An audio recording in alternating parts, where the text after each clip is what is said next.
የአክሱም ሙስሊሞች መገለልና ስርዓት ተባብሶ ሲቀጥል በትናንትናው ዕለት 10 ግለሰቦች ታሰሩ። ትናንት ሐሙስ ግንቦት 6 ቀን 2018 ዓ.ም በአክሱም ከ10 በላይ ሰላማዊ ሙስሊም ወንዶች ያለምንም ምክንያትና ያለ ፍርድ ቤት ትዕዛዝ በጸጥታ አካላት ተይዘው ታስረዋል። በአክሱም 10 ሙስሊሞች ታስረዋል። ሙስሊሞች ላይ የደረሰ ያለው በደልና ግፍ እንደዚሁም ደግሞ ማግለል በአክሱም ባይዞ አክሱም ሐውልትን ክርስቲያኖች አልሰሩት። ለዛ ነው አክሱም ሐውልት ላይ መስቀል የሌለው። አሰላሙ አለይኩም ወራህመቱላሂ ወበረካቱ። ቻናላችን ቤተሰቦች እንዴት ናችሁልን? ዛሬ በአዲስ ቪዲዮ መጥቻለሁ። ከመጨረሻው ድረስ የምትከታተሉ ከሆነ ቪዲዮ የምታዩኑ የሚሆነው ታዲያ ቪዲዮ ላይክ በማድረግ እንድትጀምሩ ጋብዛለሁ። ይህ ቪዲዮ እንዲዳረስ ሼር አድርጉ። ለዚህ ቻናል አዲስ ከሆናችሁ ሰብስክራይብ ማድረግ አይረሳ። በቀጥታ ወደ ቪዲዮ። አክሱም ላይ መስጊድ መሰራት የለበት። የጁማም ሆነ የማንኛውም ቀን መስጊድ ውስጥ መሰገድ መከልከል አለበት። በፍጹም አይባል። እንደ ሃይማኖት እኔ ኦርቶዶክስ ነኝ። ስለ አክሱም ጽዮን ማንኛውም ነገር ይመለከተኛል። ግን ደግሞ እንደ ዜጋ ሙስሊሞችን የዜግነት መብት ስላላቸው ለሁለቱም ወገን መፍትሄ የሚሆኑ 3-4 ነገሮችን መናገር። አክሱም በኢትዮጵያ ውስጥ ከፍተኛ የመንፈሳዊ ክብር አለው። የታቦተ ጽዮን መኖሪያ። ባክ ቱ ሂስትሪ እንመለስና በ7ኛው ክፍለ ዘመን የመጀመሪያው ሂጅራ ይታወቃል። የአክሱሙ ክርስቲያን ንጉስ አርማሃ የነብዩ መሐመድን ተከታዮች ሙስሊሞች በሀገሩ እንዲኖሩ ተቀብሎ አስተናግዷቸዋል። በአክሱም መስጊድ አይሰራም፣ መስጊድ አትችሉም የሚሉ መቼ ነው? ከ1990ዎቹ በኋላ በጣም እየጨመሩ መጡ። ለምን መሰላችሁ? አንደኛ መንፈሳዊ ክብር ነው። አክሱም ሙሉ በሙሉ የኦርቶዶክስ ቅዱስ ቦታ ነው። የሌላ ሃይማኖት ምልክት ሊኖር አይገባም የሚሉ ናቸው። ሁለተኛው ደግሞ መብትና ህግ ነው። ሙስሊሞች በሀገር ደረጃ የሃይማኖት ነጻነት አላቸው። ሶስተኛው ደግሞ ፖለቲካና ስሜታዊ አለ። ወደ መፍትሄው ስንሄድ ሁለት አስፈላጊ ነገሮች ይጋጫሉ። አንደኛው የአክሱም መንፈሳዊ ክብር ነው። ሁለተኛው ደግሞ የዜጎች የሃይማኖት ነጻነት ነው። መፍትሄው ማንንም የማይጎዳ መሆን አለበት። አንደኛ አክሱምን እንደ ልዩ መንፈሳዊ ዞን መግለጽ። ከተማ ውስጥ ዋና ቅዱስ ቦታዎችን ለምሳሌ ጽዮን ማርያም ቤተክርስቲያን አካባቢ እንደ ሄሪቴጅ እና ሪሊጂየስ ኮር ዞን መጠበቅ። ይህንን ለምን እንዳልኳችሁ ታውቃላችሁ? በአለም ሌሎች ቦታዎችም እንደዚህ አይነት ነገር ይገኛል። ቅዱስ ከተማዎች ልዩ መመሪያ ያላቸው እንደዛ ማድረግ ይቻላል። ሁለተኛው አክሱም አጠገብ ለሙስሊሞች መስጊድ እንዲሰሩ መፈቀድ አለበት። ምክንያቱም እነሱም ዜጎች ናቸውና መብት አላቸው። ይህ ሲሆን ደግሞ ሁለቱም ይከባበራሉ። ሶስተኛውና ዋነኛው ነገር የሃይማኖት መሪዎች በቀጥታ ውይይት ያድርጉ። የኦርቶዶክስና የእስልምና መሪዎች አብረው ይነጋገሩ። ታሪክን መሰረት በማድረግ መፍትሄ መፈለግ። ሌላኛው ደግሞ ግጭቱን ከፖለቲካ ማራቅ። መፍትሄው ህግና ማህበረሰብ መወያየት አለበት። በአጠቃላይ ግን ኮምፕሮማይዝድ መደረግ አለበት። ባይዞ አክሱም ሐውልትን ክርስቲያኖች አልሰሩት። ለዛ ነው አክሱም ሐውልት ላይ መስቀል የሌለው። ጃና ማስታወሻን ጻፍን ወይ ማጻፍን የሚሉ ሰዎች 70 ሺህ ካሳ ላይ ከለ። ትራምፕ እኮ ሳውዝ አፍሪካ ውስጥ ለሚገኙ ነጮች አሜሪካ ቪዛ እንደምትሰጥ ተናግሯል። ለነጮቹ ብቻ፣ ለጥቁሮቹ አይደለም። ለምን? ትራምፕ ነጭ ነው። ታይታኒክ ላይ ሴግሪጌሽን አለ። የዛን ጊዜ ህግ አለ እንግሊዝ ላይ ጥቁር ከነጭ ጋር እኩል ክብር አግኝቶ አይሳፈርም። ከአረብ ሀገር የመጣን ክርስቲያን አያቶች ተቀብለው በማስተናገዳቸው ኮራል።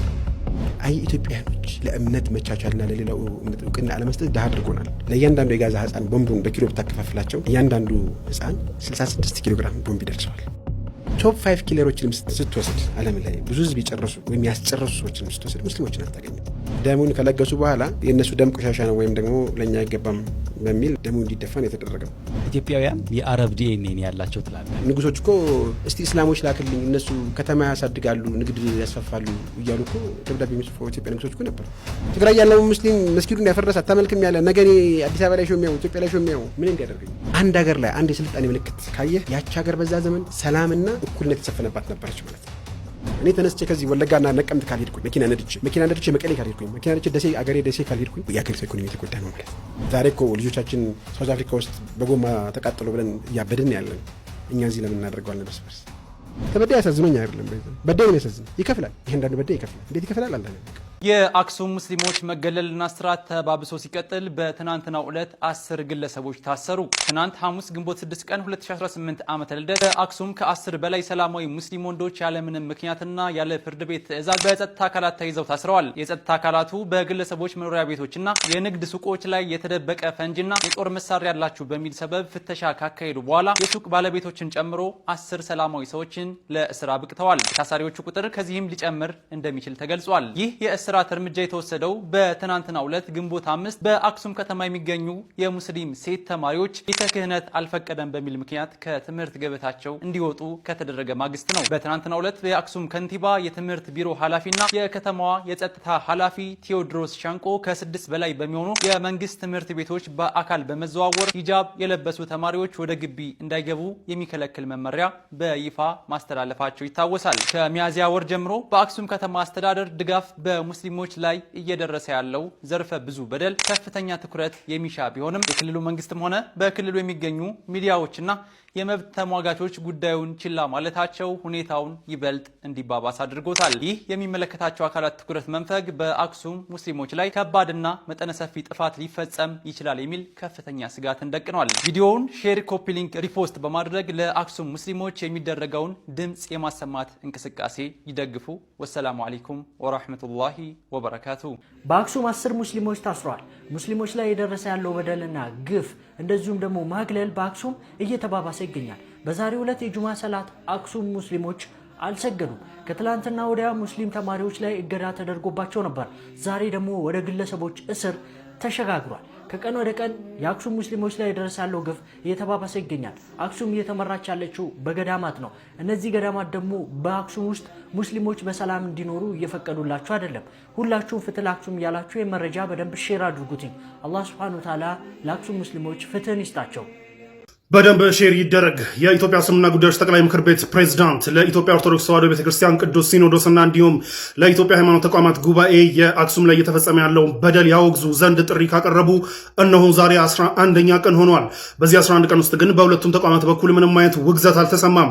የኢትዮጵያ ኦርቶዶክስ ተዋሕዶ ቤተክርስቲያን ቅዱስ ሲኖዶስን የሚመሩት ፓትርያርክ መግለጫ ሰጥተው ነበር። በዚህ 11 ቀን ውስጥ የሰጡት መግለጫ ግን በአክሱም ጉዳይ ሳይሆን ሳውዲ ውስጥ ያሉ ኢትዮጵያውያን፣ ሞት የተፈረደባቸው ኢትዮጵያውያን ይህ ፍርድ እንዳይፈጸምባቸው ሃይማኖት ተቋማት የሃይማኖት አባቶች ጣልቃ ገብተው ምህረት እንዲደረግላቸው እንዲሰሩ ጥሪ አቅርበዋል።